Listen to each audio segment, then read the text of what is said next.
श्री स्वामी समर्थ मैत्रिणींनो, तुमच्या सर्वांचं अगदी मनापासून खूप खूप स्वागत आहे आपल्या आणखी एका नवीन छोट्याशा व्हिडिओमध्ये। तर मैत्रिणींनो, आजचा जो व्हिडिओ आहे तो मी तुमच्यासोबत थोडासा उशिरा अपलोड करत आहे, त्याबद्दल मी दिलगिरी व्यक्त करते। खरं तर हा व्हिडिओ मला सकाळी अपलोड करायचा होता, पण आज काय झालं, धनतेरसचा दिवस आणि सकाळी पाहुणे वगैरे पण घरी आलेले आणि त्याच्यानंतर संध्याकाळी स्वयंपाक म्हणा किंवा घरातील पूजेची वगैरे तयारी, त्याच्यामध्ये मला व्हिडिओ एडिटिंगला वगैरे वेळ मिळाला नाही। आणि रोज तुमच्यासोबत काहीतरी नवीन गोष्टी मी शेअर करत असते आणि मला पण एक सवय झालेली आहे रोज चॅनलवरती काही ना काही नवीन गोष्टी तुमच्यासोबत शेअर करण्याची किंवा नवीन व्लॉग तुमच्यासोबत शेअर करण्याची आणि थोड्याफार गप्पा वगैरे मारण्याची। आणि आज मी व्हिडिओ अपलोड केला नव्हता तर थोडंसं कुठंतरी मला चुकल्यासारखं वाटत होतं। मग म्हटलं चला उशीर का झालेला असे ना, पण एक छोटासा व्हिडिओ शूट करून तुमच्यासोबत शेअर करूया आणि तुम्हालाही दिवाळीच्या खूप खूप शुभेच्छा देऊयात। तुम्ही जी आपली फॅमिली आहात, यूट्यूब फॅमिली, त्या पूर्ण फॅमिलीला, त्याच्यामुळे मी आजचा हा व्हिडिओ शूट करत आहे। तर बघा, काल होती वसुबारस म्हणजेच दिवाळीचा पहिला दिवस आणि मी व्हिडिओच्या सुरुवातीला मी ज्या पद्धतीने पूजा मांडलेली त्याचा व्हिडिओची थोडक्यात क्लिप या ठिकाणी शेअर केलेले आहे। मी खूप मोठा असा व्लॉग शूट केला नव्हता वसुबारसचा, जेवढी काही छोटीशी क्लिप शूट केलेली ती या ठिकाणी मी तुमच्यासोबत शेअर केली आहे। आणि आता प्रत्येक भागामध्ये पूजा करण्याची पद्धत ही वेगवेगळी असते। तर मी माझ्या लहान बाळाला बघून मला ज्या पद्धतीने जमते किंवा मी लहानपणापासून जशी पूजा बघत आलेली आहे त्या पद्धतीने मी वसुबारसच्या पूजेची मांडणी केलेली। आणि त्याच्यानंतर आज आहे धनतेरस, तर या ठिकाणी बघा आज मी धनतेरसच्या पूजेची मांडणी अशा पद्धतीने करून घेत आहे।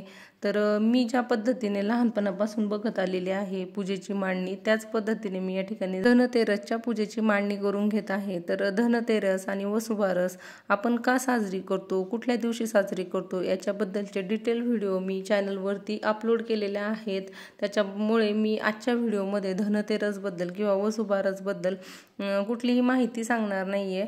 फक्त म्हटलं चला आज दिवसभर व्हिडिओ अपलोड केला नाही चॅनलवरती, त्याच्यामुळे एक छोटासा व्हिडिओ तुमच्यासोबत शेअर करूया। कारण की मला पण सवय झालेली आहे रोजच्या रोज चॅनलवरती नवीन नवीन व्हिडिओ घेऊन यायचं आणि त्या व्हिडिओद्वारे तुमच्याशी छान गप्पा वगैरे मारायच्या। त्याच्यामुळे मग म्हटलं चला आज खूप चुकल्यासारखं वाटत होतं, सकाळपासून चॅनलवरती व्हिडिओ अपलोड केला नव्हता। आता ज्या कोणी मैत्रिणी रेग्युलर आपले व्हिडिओ बघतात त्यांना पण सवय झाली असेल, काहीतरी रोज नवीन व्हिडिओ मी तुमच्यासोबत शेअर करते आणि ते व्हिडिओ बघण्याची। आणि त्याच माझ्या रेग्युलर ज्या मैत्रिणी व्हिडिओ बघतात त्यांच्यासाठी मी या ठिकाणी आजचा व्हिडिओ शूट करून शेअर करत आहे। तर बघा, आज आहे धनतेरस आणि या ठिकाणी मी धनतेरसची पूजा अशा पद्धतीने मांडलेली आहे। आणि पूजेसमोर आपण ज्या उलन मॅटच्या रांगोळ्या बनवल्या होत्या त्याच रांगोळ्या मी या ठिकाणी ठेवलेल्या आहेत। तर ह्या रांगोळ्यांचे व्हिडिओ देखील तुम्ही बघितले असतील, अशा पद्धतीच्या रांगोळ्या आय होप की तुम्ही देखील बनवल्या असतील।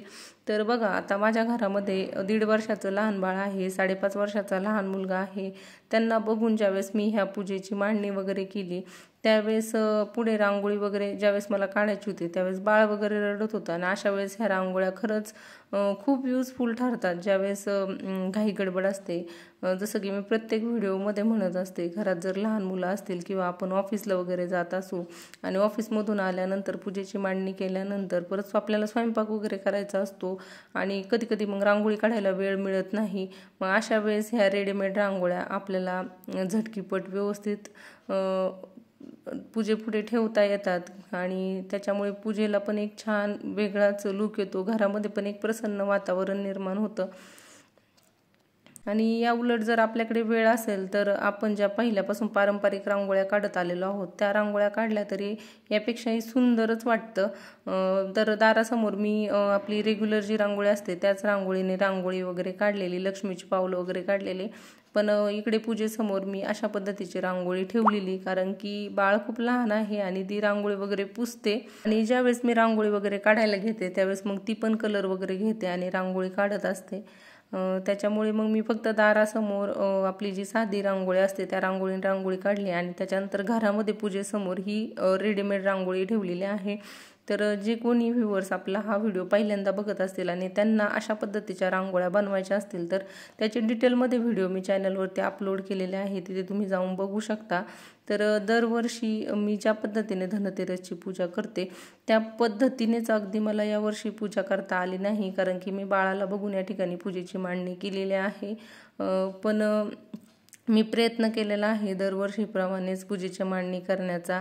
तर बघा, मी जसं की आधी पण व्हिडिओमध्ये म्हटलं, प्रत्येक भागामध्ये पूजा करण्याची पद्धत ही वेगवेगळी असते। त्याच्यामुळे मी आमच्या भागामध्ये ज्या पद्धतीने पूजा करतात किंवा मी लहानपणापासून ज्या पद्धतीने पूजा करताना माझ्या मोठ्या घरातील मंडळींना बघत आलेले आहे त्याच पद्धतीने या ठिकाणी मी पूजेची मांडणी केलेली आहे। तर बघा, आपण आजच्या व्हिडिओमध्ये पुढे पाहणार आहोत मी जे माझ्या नवीन वस्तू बनवते आणि त्या तुमच्यासोबत शेअर करते, आणि त्या शेअर करत असताना जे आपल्याला रॉ मटेरियल लागतं ते रॉ मटेरियल मी कशा पद्धतीने स्टोअर करून ठेवते तर ते दाखवणार आहे। आणि हे दाखवण्याचं कारण की मी हा जो कप्पा आहे तो क्लिनिंग करायला घेतलेला, आणि त्याच्यामुळे मग म्हटलं चला क्लिनिंग करता करता तुमच्यासोबत व्हिडिओ काढून देखील शेअर करूया, जेणेकरून तुम्हाला देखील आयडिया येईल। कारण की मी चॅनलवरती भरपूर वेगवेगळ्या गोष्टी तुमच्यासोबत शेअर करत असते, जसं की मी माझ्या स्वतःच्या साड्यांवरचे ब्लाऊज देखील स्वतः स्टिच करत असते, स्वतःच्या साड्यांना पिको फॉल वगैरे स्वतःच करत असते। त्याच्यानंतर मला ज्या लागणाऱ्या पर्स असतात, पाऊच असतात किंवा ऑर्गनायझर असतात ते देखील मी माझे स्वतः बनवत असते। त्याच्यानंतर घरामध्ये जे डेकोरेशनसाठी मटेरियल लागतं, जसं की रांगोळ्या झालं, त्याच्यानंतर आकाशकंदील झालं किंवा अजून वेगवेगळ्या पद्धतीचं डेकोरेशनचं सामान जसं की दिवे वगैरे झालं, ह्या सगळ्या गोष्टी देखील मीच घरी बनवत असते। त्याच्यानंतर अजून देखील मला भरपूर वस्तू तुमच्यासोबत शेअर करायच्या आहेत, पण मुलांमुळे वेळ मिळत नाही आहे, आणि जसं जसं मला इथून पुढे वेळ मिळेल तसं तसं त्या वस्तूही मी तुमच्यासोबत शेअर करणार आहे।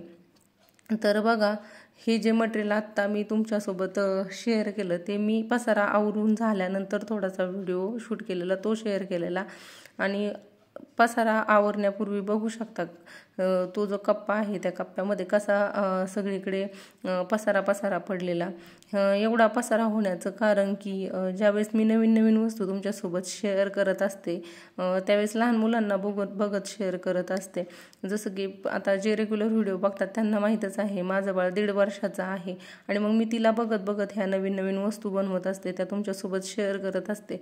आणि त्या शेअर करत असताना किंवा त्या बनवत असताना बाळ मध्ये रडत असतं, आणि मग ती रडायला लागली किंवा झोपेतून उठली तर मग मला ज्या वस्तू वगैरे आहे किंवा जे रॉ मटेरियल आहे ते पटकन कप्प्यामध्ये ठेवून द्यायला लागतं, कारण की ती जर त्या मटेरियलपर्यंत आली पळत तर तिच्या हातात जर एखादी वस्तू पडली तर तिला इजा वगैरे होण्याची शक्यता असते।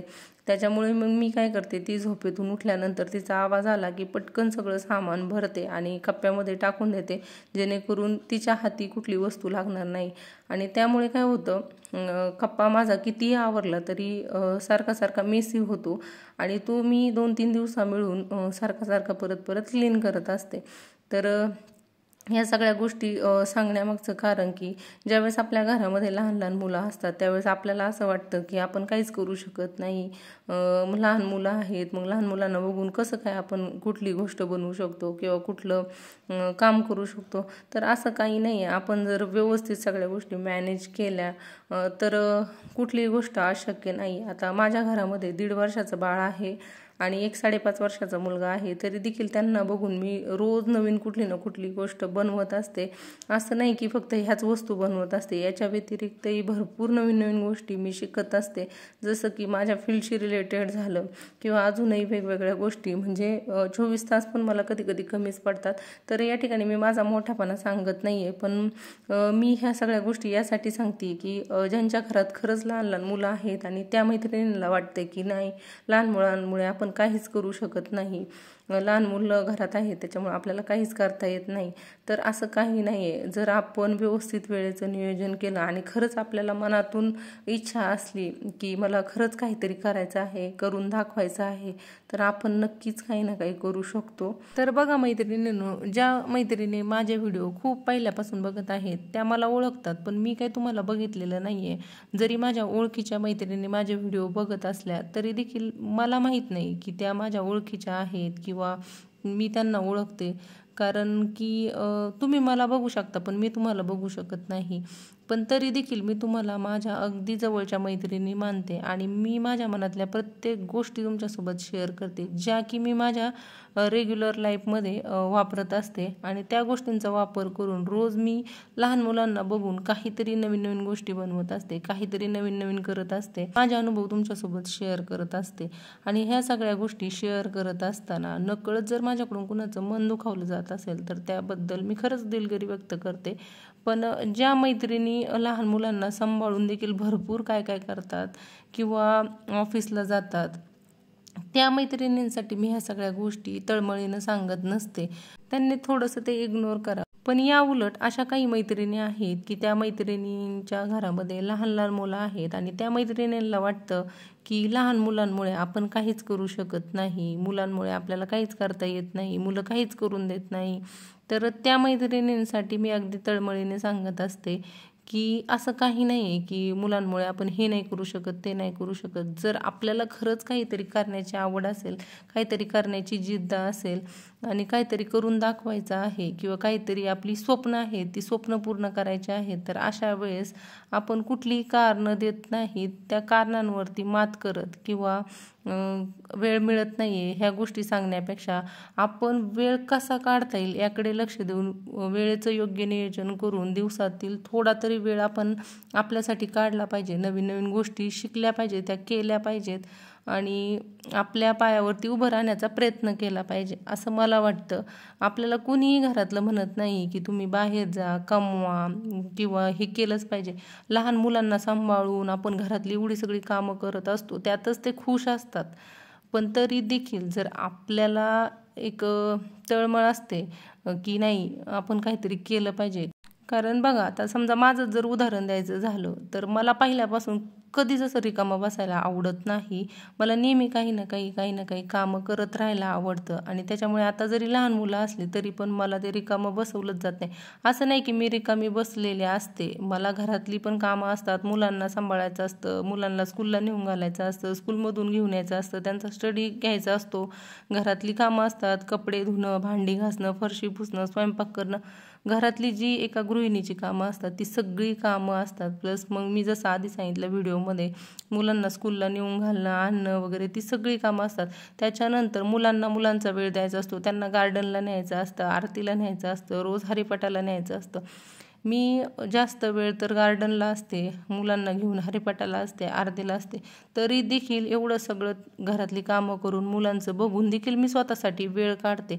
तर तो वेळ मला का काढता येतोय? कारण की मी दिवसभरातील वेळेचं योग्य नियोजन करते, त्याच्यामुळे मला वेळ मिळतो. आता जे कोणी व्ह्यूअर्स हा व्हिडिओ माझा पहिल्यांदा बघत आहेत त्यांना काहीतरी वेगळं वाटेल, पण त्यांनी जर चॅनलवरचे इतर व्हिडिओ जाऊन बघितले तर तुमच्या लक्षात येईल की मी ज्या काही वस्तू वगैरे बनवते किंवा नवीन नवीन गोष्टी बनवते किंवा सण आले तर माझ्या साड्यांवरचे ब्लाऊज वगैरे झालं ते मी माझे स्टिच करते.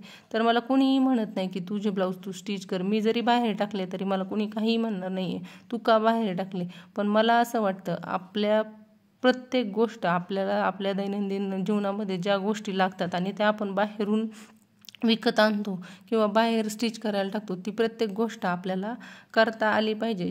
कारण आपल्याला प्रत्येक गोष्ट घरामध्ये वापरायला लागते तर ती बनवता का नको यायला.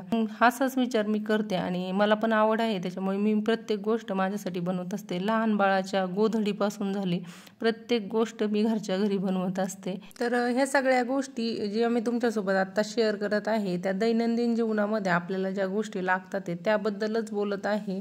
आणि इतर जर माझ्या फील्डशी रिलेटेड गोष्टी तुम्हाला सांगायचं झालं किंवा सॉफ्टवेअरशी रिलेटेड गोष्टी सांगायचं झालं तर त्या देखील मी भरपूर तुमच्यासोबत शेअर करू शकते. पण माझं फील्ड आणि तुमचं फील्ड सेमच असेल असं नाही आणि मी जर त्या गोष्टी सांगायला लागले तर त्या तुम्हाला कंटाळवाण्या वाटतील, त्याच्यामुळे मी त्या गोष्टी तुमच्यासोबत शेअर करत नाही आहे. पण जर तुमचं एज्युकेशन चांगलं झालेलं असेल तर तुम्ही घरून प्रोजेक्ट वगैरे देखील घेऊ शकता. जर तुमच्याकडे घरी लॅपटॉप असेल तर तुम्ही त्याच्यावरती प्रोजेक्ट वगैरे देखील करू शकता घर बसल्या किंवा वर्क फ्रॉम होम देखील घेऊ शकता आणि त्याच्यावरती देखील काम करू शकता. किंवा जर तुमच्याकडे त्या गोष्टी अवेलेबल नसतील तर मग त्या गोष्टी नाही आहेत म्हणून रडत बसण्यापेक्षा त्याला पर्याय म्हणून आपण काय करू शकतो, तर आपल्याकडे जे काही कलागुण आहेत त्या कलागुणांना वाव देऊन आपण त्याच्यात काहीतरी करिअर करण्याचा प्रयत्न करू शकतो. तर अजून इथून पुढे येणाऱ्या व्हिडिओमध्ये मी बऱ्याचशा गोष्टी तुमच्यासोबत शेअर करेल. तर ह्या ज्या गोष्टी मी शेअर करत आहे त्या काही मैत्रिणींना पटतील, काही मैत्रिणींना पटणार नाही. तर बघा, ज्या मैत्रिणी रोज घराबाहेर जाऊन जॉब करतात त्या मैत्रिणींसाठी मी ह्या सगळ्या गोष्टी सांगत नाही आहे. पण अशा काही मैत्रिणी की ज्या मुलांमुळे घरी बसलेल्या आहेत, त्यांचं एज्युकेशन पण छान झालेलं आहे, पण काहीतरी लिमिटेशन येत आहे, त्याच्यामुळे त्या वर्क फ्रॉम होम करू शकत नाही किंवा घरी बसून प्रोजेक्ट वगैरे घेऊ शकत नाही, कारण घरामध्ये जर समजा लॅपटॉप अवेलेबल नाही, बरेचसे लिमिटेशन येत असतात. मग अशा वेळेस खचून न जातात त्याला पर्याय म्हणून काही वेगळ्या गोष्टी आपण करू शकतो का, याच्यावरती विचार करायचा आहे आणि त्या गोष्टी करण्याचा प्रयत्न करायचा आहे. असाही रोज एक एक दिवस निघून जात आहे आणि त्या निघून गेलेल्या दिवसामध्ये आपण असंही काहीच करत नसतो. भले आपल्याला यश मिळू नाही मिळू, आपण रोज उठून काहीतरी नवीन गोष्ट करण्याचा प्रयत्न करायला पाहिजे आणि कधी ना कधी आपल्याला यश मिळेल. नाही यश मिळालं तर त्यातून अनुभव मिळेल आणि अनुभवातून आपण कधीतरी यशस्वी होऊ, हाच विचार करून मी रोज काही ना काही करत असते. आणि माझ्या फील्डशी रिलेटेडही मी स्टडी चालू ठेवलेला आहे आणि त्या गोष्टींवरतीही मी रोज काही ना काही अभ्यास करत असते.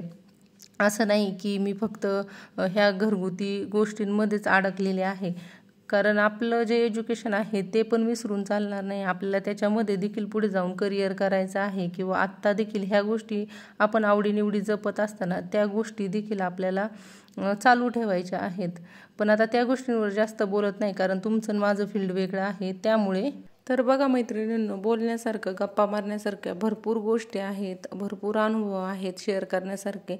पण बाळाला बघत बघत ह्या गोष्टी शेअर करताना कुठंतरी लिंक तुटते, त्याच्यामुळे बोलायचं एक असतं आणि बोललं एक जातं असं मला वाटतं. आणि असा मोकळा वेळ कधीच मिळत नाही मला व्हिडिओ वगैरे शूट करायला. मुलांना बघत बघतच शूट करायला लागतात, त्याच्यामुळे म्हणावे तितके व्यवस्थित व्हिडिओ तुमच्यापर्यंत पोहोचवता येत नाही. आणि ज्यावेळेस आपल्याला काहीतरी करायचं असतं त्यावेळेस लोक काय म्हणतील याचा विचार जर आपण करत बसलो तर आपण कधीच पुढे जाऊ शकत नाही. ज्यावेळेस आपण एखादी गोष्ट करत असतो त्यावेळेस आपण आपल्या संस्कारांना धरून करत असतो, त्याच्यामुळे लोक काय म्हणतील याचा विचार कधीच करायचा नाही. आपण आपलं काम चालू ठेवायचं असतं. लोक आपल्याला हसतच असतात की अरे हे काय एवढं शिक्षण झालं आणि हे काय करते वगैरे असं बोलतच असतात. पण ज्यावेळेस आपल्याला सक्सेस मिळतो त्यावेळेस हीच लोक आपल्या पाठीमागे पळत असतात. त्याच्यामुळे लोक काय म्हणतील याचा विचार कधीच करायचा नाही. आपल्या मनाला जे वाटतंय ते आपण आपल्या संस्कारांना धरून करण्याचा प्रयत्न करत राहायचं. आणि मी ज्या गोष्टी फॉलो करते त्या मी तुमच्यासोबत शेअर करत असते. असं नाही की मी 100% बरोबरच आहे. कुठलाही माणूस असू द्या त्याच्याकडून काही ना काही चुका होतच असतात. तशाच माझ्याकडूनही आजपर्यंत जीवन जगत असताना भरपूर चुका झाल्या किंवा झाल्या असतील, पण त्यातून मी काहीतरी नवीन गोष्टी शिकून इथून पुढे तशा पद्धतीच्या चुका होणार नाही याची काळजी घेत असते आणि नवीन नवीन गोष्टी शिकत असते, नवीन नवीन गोष्टी रोजच्या जीवनामध्ये करण्याचा प्रयत्न करत असते. तर मैत्रिणींनो, मी आधी जे व्हिडिओमध्ये म्हटलं, बऱ्याच वेळा भरपूर जणी विचार करतात की लोक काय म्हणतील. तर बघा, आपण ज्यावेळेस चुकीची कामं करतो त्यावेळेस आपण विचार करायचा आहे लोक काय म्हणतील, पण ज्यावेळेस आपण काही चुकीचं करत नसो, प्रत्येक गोष्ट व्यवस्थित करण्याचा प्रयत्न करत असतो, त्यावेळेस लोक काय म्हणतील याचा विचार कधीच करायचा नाही. आणि कारण बघा, जशी समोरच्याची दृष्टी असते त्याला तशीच सृष्टी दिसत असते. आपण कितीही कुठलीही गोष्ट पॉझिटिव्ह वेने करत असलो किंवा पॉझिटिव्ह वेने दाखवत असलो तरी पण समोरच्याची सृष्टी जर निगेटिव्ह असेल तर त्याला आपण काहीच करू शकत नाही. त्याच्यामुळे आपलं जे काम आहे ते प्रामाणिकपणे आपण करत राहायचं आहे आणि आपलं ध्येय साध्य करण्यासाठी प्रयत्न करत राहायचे आहेत. बाकी इतर कोण काय म्हणते याच्याकडे अजिबात लक्ष द्यायचं नाही. आणि जर आपण त्या गोष्टींकडे लक्ष देत बसलो आणि तिथेच डिमोटिव्ह झालो तर आपण आपली स्वप्न कधीच पूर्ण करू शकत नाही. त्याच्यामुळे आपण आपली कामं आणि आपण आपली मेहनत प्रामाणिकपणे करत राहायचं आहे. आणि बघा मैत्रिणींनो, अशा भरपूर मैत्रिणी असतात की त्यांना बऱ्याच वेळा भरपूर प्रश्न पडतात.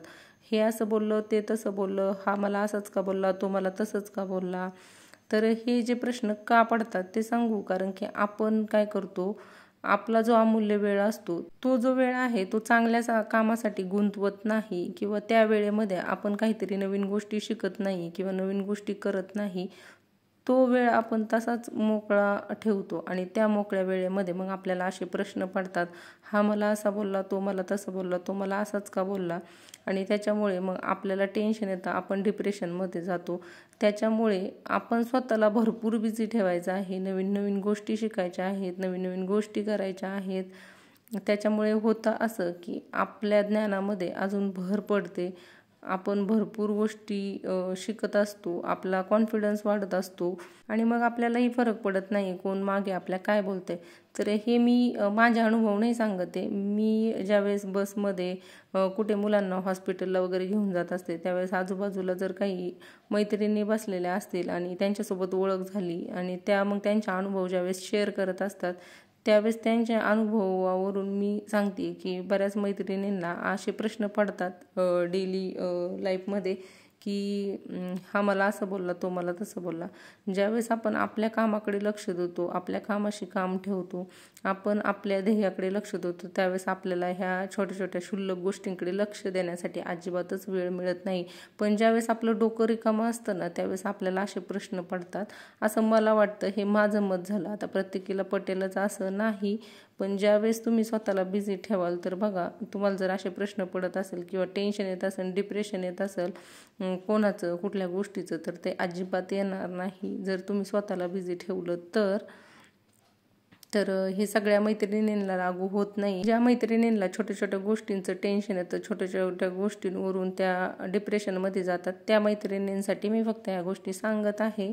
तर बघा, आजच्या व्हिडिओमध्ये मी भरपूर गोष्टी, भरपूर अनुभव तुमच्यासोबत शेअर करण्याचा प्रयत्न केलेला आहे.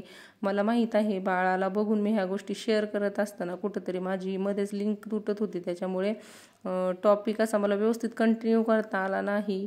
मध्ये मध्ये थोडंसं मिसमॅच देखील होत आहे माझं बोलणं. तरी देखील मी आजचा व्हिडिओ तुमच्यासोबत शेअर करणार आहे, कारण की मला असं वाटतं ज्या मैत्रिणींना थोडंफार मोटिवेशनची गरज आहे त्या मैत्रिणींसाठी माझा हा व्हिडिओ नक्कीच युजफुल ठरेल. आणि बघा, मी समोरासमोर देखील बऱ्याच वेळा व्हिडिओ शूट करण्याचा प्रयत्न करत असते, बोलण्याचा प्रयत्न करत असते, पण आजूबाजूला मुलं खेळत असतात, मुलं रडत असतात, त्यांचा गोंधळ दंगा चालू असतो, त्याच्यामुळे व्यवस्थित माझा आवाज तुमच्यापर्यंत पोहोचला जात नाही. त्यांचा देखील पाठीमागे बॅकग्राऊंडला आवाज येत असतो, त्याच्यामुळे बऱ्याचदा मला व्हिडिओ शूट केलेले तुमच्यासोबत शेअर करता येत नाही. त्याच्यामुळे बऱ्याचदा मला समोरासमोर बोलता येत नाही आणि व्यवस्थित व्हिडिओमध्ये एखादा टॉपिक कंटिन्यू करता येत नाही. तरी देखील मी असं म्हणत नाही की माझा व्हिडिओ असाच झाला आहे, तसाच झाला आहे, मग मी कसं काय तुमच्यासोबत शेअर करू. जसं की मी व्हिडिओमध्ये आधी तुम्हाला म्हटलं, त्यांना बघून आपल्याला काम करताना भरपूर अडचणी येतात, पण त्या अडचणींवर मात करत आपल्याला आपलं काम चालू ठेवायचं आहे. त्याच पद्धतीने मला व्हिडिओ वगैरे शूट करताना किंवा एडिट करून तुमच्यासोबत शेअर करताना भरपूर अडचणी येतात. माझे व्हिडिओ कधी कधी व्यवस्थित एडिट होत नाही, व्यवस्थित शूट होत नाही, तरी देखील मी तुमच्यासोबत ते व्हिडिओ शेअर करत असते, कारण मला माहीत आहे माझ्या ज्या मैत्रिणी आहेत त्या मला समजून घेतात. त्यांना माहीत आहे माझ्या घरामध्ये लहान मुलं आहेत आणि लहान मुलांना बघून मी व्हिडिओ बनवत असते, त्याच्यामुळे त्या जरी माझ्याकडून काही चुका झाल्या असतील तर त्या समजून घेतात आणि माझ्या व्हिडिओला छान छान रिस्पॉन्स देतात. आणि व्हिडिओ मी ज्यावेळेस तुमच्यासोबत शेअर करते त्यावेळेस माझी बिलकुल अशी अपेक्षा नसते की माझ्या व्हिडिओजला व्ह्यूज भरपूर आले पाहिजेत. मला असं वाटतं भले 4, 5, 10 मैत्रिणींनी माझे व्हिडिओ बघू द्या, त्यातल्या एका जरी मैत्रिणींनी यातून काहीतरी घेतलं आणि काहीतरी करण्याचा प्रयत्न केला मुलांना बघून, किंवा त्यातून काहीतरी पॉझिटिव्ह घेऊन डेली लाईफमध्ये त्याचा वापर केला, तरी देखील मी त्यातच आनंदी आहे. मला बाकी जास्त काही अपेक्षा नाहीत.